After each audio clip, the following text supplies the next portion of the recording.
সপ্তাহখানেক আগে জিতু কমল সমাজ মাধ্যমে তার সাম্প্রতিক ধারাবাহিক চিরদিনই তুমি যে আমার নিয়ে প্রচার করেছিলেন।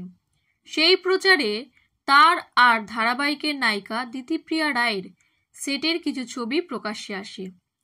ছবির বিবরণীতে জিতু কিছু বার্তাও লেখেন, সবটাই রসিকতা করে এবং প্রচারের কারণে। এখন টেলিপাড়ায় কান পাতলে শোনা যাচ্ছে এই নিয়ে নাকি সেটের অন্দরে অসন্তোষ দানা বেঁধেছে, যার জেরে নায়ক নায়িকা যে যার নিজের মতো থাকছেন। যেমন নির্দিষ্ট ঘরে জিতু সময় কাটাচ্ছেন বই নিয়ে, দিতিপ্রিয়ার শট শেষ হলে সঙ্গীতার মা। আরও গুঞ্জন বিষয়টি নাকি দিতিপ্রিয়ার মাও খুব ভালো মনে মেনে নিতে পারেননি। নায়িকাও নাকি মানসিকভাবে বিপর্যস্ত। এমন কি পোস্ট করেছেন জিতু যা নিয়ে এত চর্চা?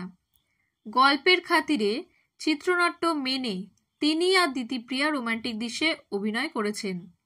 ছবিতে দেখা গিয়েছে পেছন থেকে জড়িয়ে নিয়েছেন নায়িকাকে। এই ছবি দিয়ে লিখেছেন, প্রেমের কোনো মরশুম হয় না, প্রেমের কোনো রং হয় না, প্রেমের কোনো সময় হয় না, প্রেমের শুধু ছবি হয়। এই পোস্টে তিনি নায়িকাকে ট্যাগ করেছেন। সমস্যার সূত্রপাত নাকি এখান থেকেই। সমাজ মাধ্যম তোলপাড়, ধারাবাহিকে অভিনয় করতে গিয়ে প্রেমে পড়েছেন জিতু দিতিপ্রিয়া। এটাই নায়িকার অস্বস্তির প্রধান কারণ। ফলে শুটের অবসরে কেউই আর কারোর সঙ্গে স্বাভাবিক আচরণ করতে পারছেন না।